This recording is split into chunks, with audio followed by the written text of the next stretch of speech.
Finally put your money to good use, Mike announced, waving the transfer receipt. You can thank me later. Family applauded. I checked my phone. FBI cybercrime unit was tracking the transfer. The restaurant was one of those expensive steakhouse where the prices aren't listed on the menu and the waiters were actual tuxedos. My brother Mike had chosen it, which should have been my first warning that something was wrong. Mike never paid for dinner, let alone picked places where appetizers cost $40. Order anything you want, he said magnanimously, gesturing at the menu. Tonight's on me. We're celebrating. Across the table, my parents beamed at him. My sister Jennifer looked impressed. Even my Uncle Paul, who never approved of anything anyone did, was nodding with something approaching respect. Celebrating what? I asked carefully. You'll see. Mike's smile was wide, confident, the smile of someone who believed they'd done something extraordinarily clever. Let's eat first.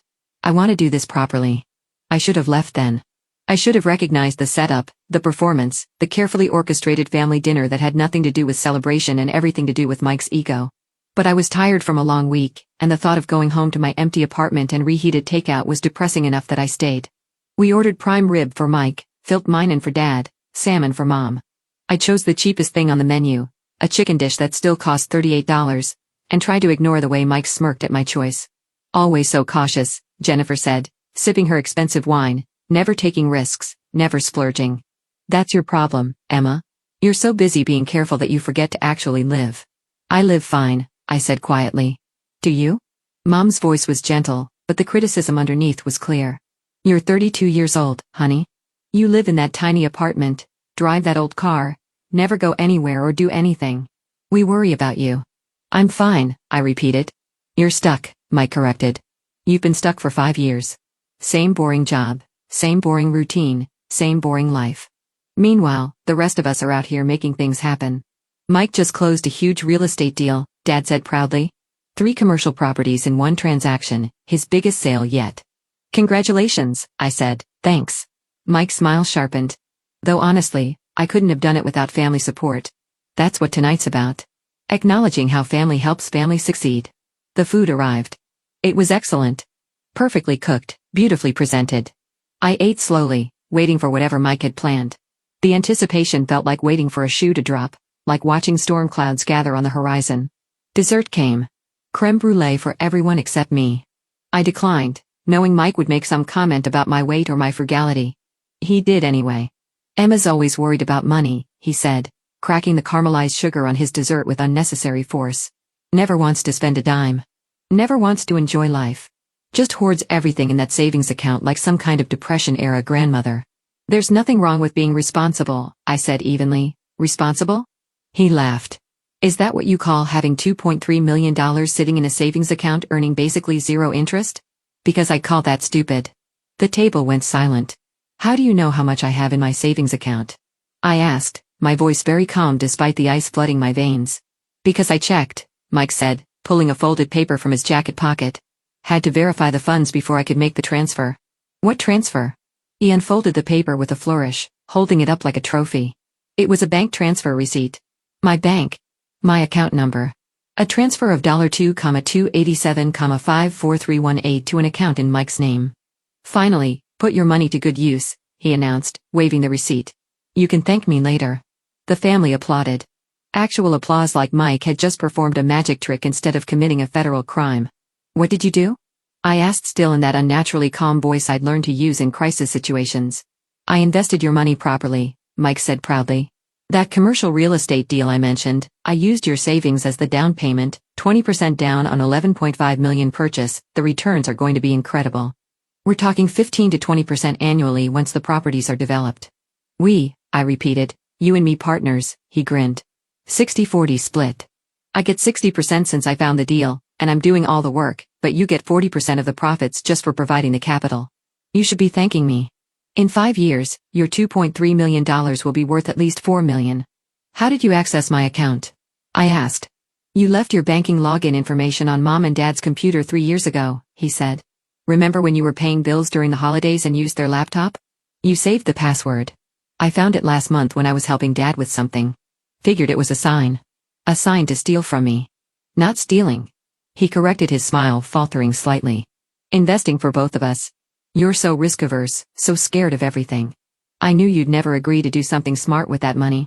So, I made an executive decision as family to help you. Mike's always looking out for his sister, Mom said warmly. This is wonderful, honey.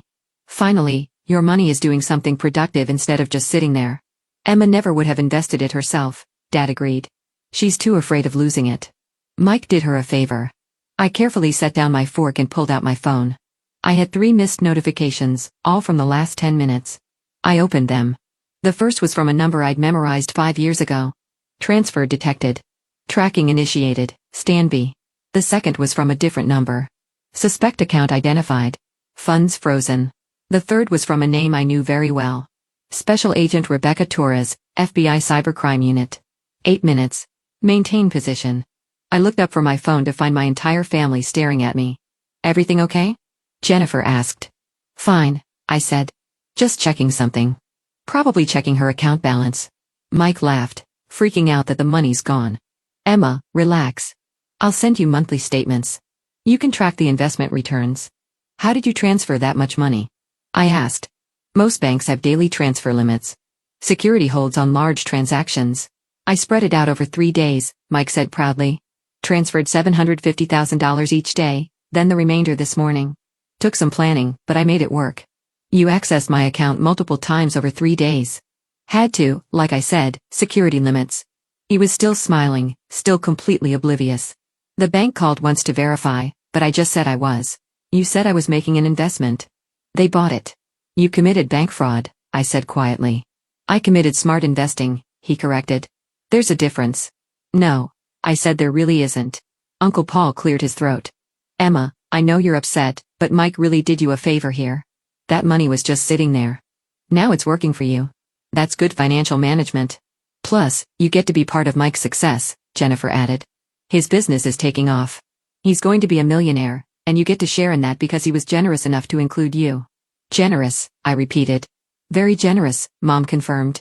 A 60-40 split when he's doing all the work. That's more than fair, Emma. You should be grateful. I checked my phone again. New message. 3 minutes. The thing is, I said conversationally, that account you accessed wasn't actually my personal savings account. Mike's smile dimmed slightly. What do you mean? I mean, it's not my money. Of course, it's your money. It's in your name. It's in my name. I agreed. But it's not my money. It's evidence. The table went very quiet. Evidence of what? Dad asked slowly. I can't tell you that, I said. It's classified. But I can tell you that the account you just emptied, Mike, is a federal evidence account maintained by the FBI as part of an ongoing cybercrime investigation. I'm the custodian of record because I work for the FBI. That $2.3 million is tagged, tracked, and monitored by the cybercrime unit. Mike had gone pale. You work for the FBI. I'm a senior digital forensics analyst, I said. Have been for 5 years. The boring job and tiny apartment are part of my cover. The money in that account is evidence in a major cyber theft case. It was stolen from multiple victims by a criminal organization we've been tracking for 3 years. We recovered it and it's been sitting in that evidence account pending trial and restitution to the victims. You never told us you work for the FBI, Mom said weakly. Because my work is classified, I said. I investigate cybercrimes, money laundering, online fraud networks. Most of my cases involve organized crime syndicates. My real identity, my real life, all of it is protected information. I don't advertise what I do because it could compromise active investigations or put me at risk. So that money, Jennifer trailed off, is federal evidence, I confirmed, tagged with tracking algorithms. Every movement of those funds is monitored in real time by our systems. The moment Mike initiated the first transfer 3 days ago, alarms went off. The cybercrime unit has been tracking every transaction since then, documenting everything, building a case. A case against who? Mike whispered. Against whoever stole federal evidence, I said, which would be you. Mike's face had gone from pale to gray. I didn't know. You knew it wasn't your money, I said. You knew you didn't have permission to access my account. You knew you were transferring funds without my authorization. Those facts don't change just because you didn't know the money was federal evidence. But I thought I was helping. You thought you were stealing. I corrected quietly. You found my login information and instead of telling me about the security breach, you used it to access my account multiple times over 3 days, transferring over $2 million to yourself without my knowledge or consent.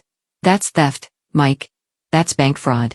And because the money happens to be federal evidence, it's also obstruction of justice. The restaurant had gone oddly quiet around us. I glanced around and realized why. 4 people in business attire had entered and were positioned near our table. I recognized Rebecca Torres immediately, her FBI credentials already visible on her belt.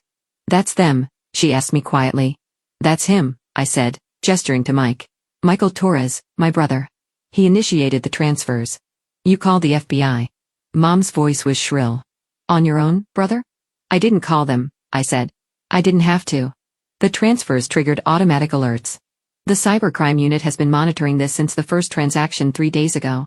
Rebecca stepped forward, her badge now in her hand. "Michael Torres." Mike couldn't speak. He just nodded. "I'm Special Agent Rebecca Torres, FBI Cybercrime Unit. You're under arrest for theft of federal evidence, bank fraud, identity theft, and obstruction of justice. Stand up, please." "Wait," Dad said desperately, standing up. "Wait, this is a misunderstanding." He didn't know. "Sir, sit down," one of the other agents said firmly. Everyone remained seated except Mr. Torres. Mike stood slowly, his legs shaking. "Emma, please tell them it was a mistake. Tell them I didn't mean. You meant to steal $2.3 million. I said, you planned it for days. You executed it deliberately. The only mistake was thinking you could get away with it." Rebecca handcuffed him efficiently. "You have the right to remain silent. Anything you say can and will be used against you in a court of law." The restaurant's other patrons were openly staring. Now, our family sat frozen, watching as Mike was read his Miranda rights in the middle of an expensive steakhouse. "What about the real estate deal?" Mike asked desperately as Rebecca began leading him away. "I put the money down. It's an escrow. The deal closes next week." "The funds have been frozen," Rebecca said. "The escrow account has been seized. The deal is void and the $2.3 million will be returned to FBI custody within 24 hours, but I'll lose the deposit." "You'll lose a lot more than that," Rebecca said. "You stole federal evidence. You're looking at 10 to 20 years in federal prison." They let him out. The restaurant was completely silent now. Everyone watching as my brother was escorted out in handcuffs. I turned back to my family. Mom was crying. Dad looked like he'd aged 10 years in 10 minutes. Jennifer and Uncle Paul just stared at me in horror. "You let them arrest him," Mom whispered. "Your own brother. He stole $2.3 million in federal evidence." I said, "What did you think would happen?" "We thought you'd fix it," Dad shouted. "You work for the FBI. You could have stopped this." "No," I said calmly. "I couldn't and I wouldn't. Mike committed serious federal crimes, multiple crimes. He accessed protected systems, stole tagged evidence, committed bank fraud, and attempted to hide the proceeds in a commercial real estate transaction. Those crimes don't disappear just because we share DNA." "But he's your brother," Jennifer said. "And he's a criminal," I replied. "He found my login information and instead of telling me about the security breach, which would have been the right thing to do, he exploited it to steal millions of dollars. He planned this. He executed it over multiple days. He committed deliberate, premeditated crimes." "He was trying to help you," Mom sobbed. "He was trying to steal from me," I corrected. "He just wrapped it in language about investing in family and helping to make himself feel better about it. But the truth is simple. He found access to money that wasn't his and he took it. You could have warned him." Uncle Paul said, "You could have told him what that money was before he used it." "I couldn't tell him anything." I said, "My work is classified. The existence of that account is classified. The investigation it's connected to is classified. I'm legally prohibited from discussing any of it with anyone who doesn't have clearance. Not even family. Especially not family," I said, "because family can be leveraged. Family can be manipulated. Criminal organizations target investigators' families specifically because they know people will compromise their principles to protect loved ones. So you just let him walk into a trap?" Dad demanded. "Mike walked into a crime," I said. "All by himself. Nobody forced him to access my account. Nobody made him transfer the money. Nobody told him to commit fraud. He did all of that on his own because he saw an opportunity and took it." The waiter appeared hesitantly. "The check, sir." Dad looked at him politely. "Mike was paying." "Mike is in FBI custody," I said. "I'll get it." I pulled out my personal credit card and handed it to the waiter. The bill was $84,763. I paid it without flinching, left a generous tip, and stood up. "Where are you going?" Mom asked. "Home," I said. "I have a long debrief tomorrow. I'll need to document everything that happened tonight for the investigation report." "You're just leaving?" Jennifer looked stunned. "Your brother was just arrested and you're just walking away." "Yes," I said simply, "because there's nothing more I can do here. Mike will be processed, arraigned, and assigned a federal public defender. He'll likely be denied bail given the severity of the charges. Then he'll await trial. How long? Dad's voice was hollow. The trial's 6 months to a year probably. Federal cases take time. And prison, if convicted, which he will be, the evidence is overwhelming. He's looking at 10 to 20 years. He'll probably serve 8 to 12 with good behavior. Mom made a sound like a wounded animal. He stole $2.3 million in federal evidence.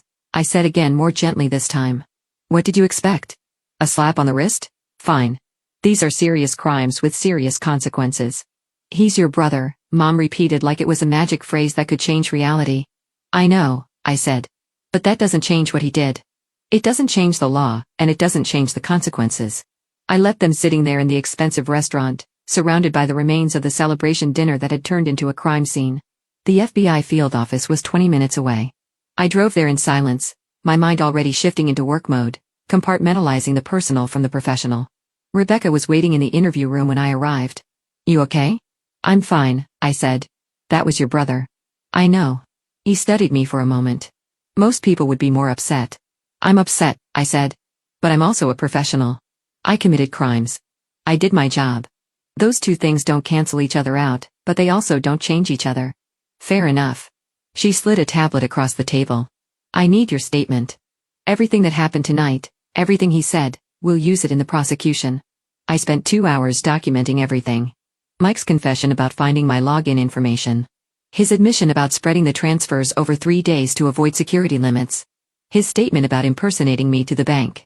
His description of the real estate deal, all of it would be used against him. This is a strong case, Rebecca said when I finished. Maybe the strongest slam dunk I've seen in 5 years. Your brother basically confessed to everything in front of 8 witnesses in a public restaurant. He didn't think he was confessing, I said. He thought he was bragging. He genuinely believed he'd done something clever. He did something incredibly stupid, Rebecca corrected. Stealing federal evidence, accessing FBI systems.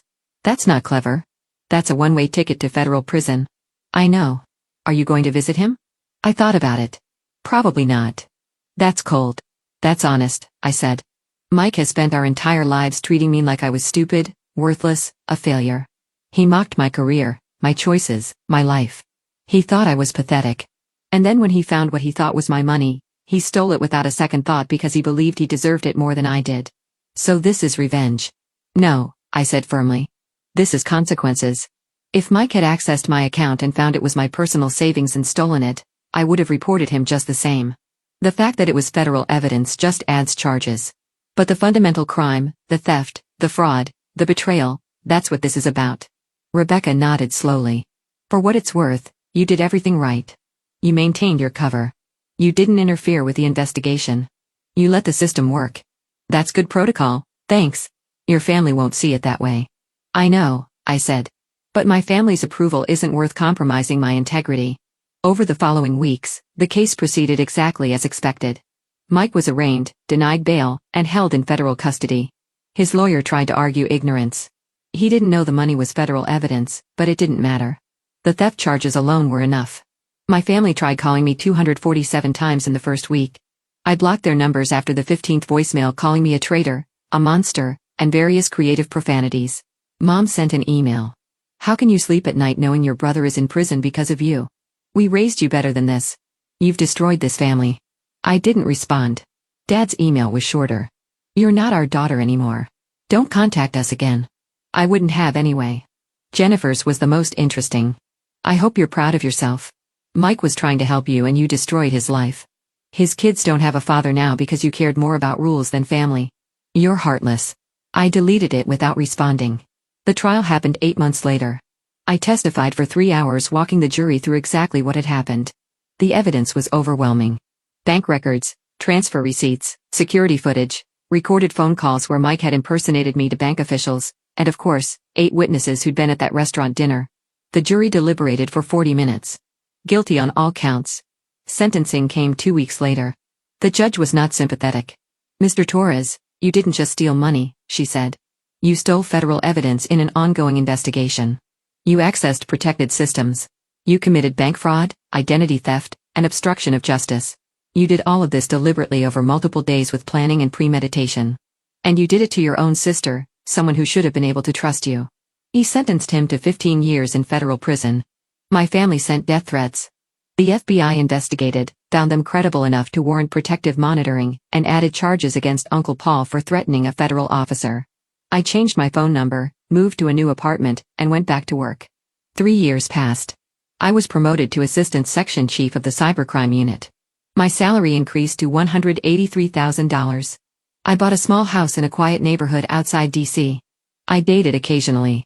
I made friends with colleagues who understood that sometimes family loyalty has to take a backseat to integrity. I never visited Mike in prison. Never wrote, never responded to his letters. My parents retired to Arizona and told everyone in their new community that I died in a car accident. It was easier than explaining they had a daughter in the FBI who'd sent their son to prison. Jennifer got married and didn't invite me. I wouldn't have gone anyway. I lived a quiet, successful life. I was good at my job, really good. I led investigations that dismantled major cybercrime organizations, recovered hundreds of millions in stolen funds, and put dangerous criminals in prison where they belonged. And I never, not once, regretted reporting Mike's crimes. Because some principles are more important than family approval. Things like integrity, justice, the rule of law, things like knowing that you did the right thing even when it was the hardest thing, even when it cost you your family's love, even when it left you alone. Mike was released after serving 11 years with good behavior. I heard about it through law enforcement channels, not through family. He never contacted me. My parents passed away within 2 years of each other. I found out when their estate lawyer tracked me down. They'd left everything to Jennifer in their will with a specific clause excluding me. Our daughter Emma is not to receive any portion of this estate as she has proven herself to be without loyalty, compassion, or family values. I had the lawyer send me a copy of the clause. I framed it and hung it in my home office. Because family values, I'd learned include accepting crime, shouldn't include protecting criminals, shouldn't include compromising your principles because someone shares your DNA. Real family values mean integrity, honesty, accountability. Real family values mean doing the right thing even when it's hard, even when it costs you everything, even when you end up alone. I was 45 years old when Mike finally reached out. A letter forwarded through official channels because he didn't have my address. It was short. I don't expect you to read this or respond. I just wanted you to know that I finally understand. Prison gave me a lot of time to think, a lot of time to realize what I did. Not just the theft, though that was bad enough, but everything before it. The way I treated you, the way I dismissed you, the way I saw you as less than, as someone whose success was something to resent instead of celebrate. You were right about all of it. I stole from you because I thought I deserved your money more than you did. I thought I was smarter, more ambitious, more worthy. I thought you were weak, but you were never weak. You were principled. You had integrity. You knew who you were and you never compromised that, not even for family. I have no right to ask for forgiveness. I destroyed my own life through my own choices. The fact that those choices hurt you doesn't make them your fault. It makes them mine. I just wanted you to know you were right to report me. You were right to testify. You were right to let the system work. And I'm sorry for everything, Mike. I read the letter once, then filed it away. Maybe someday I'd respond. Maybe someday we'd rebuild some kind of relationship. Or maybe not. Either way, I was fine. I had my career, my house, my principles, my integrity. I had the knowledge that I'd done the right thing even when it cost me everything. And honestly, that was worth more than any family's approval could ever.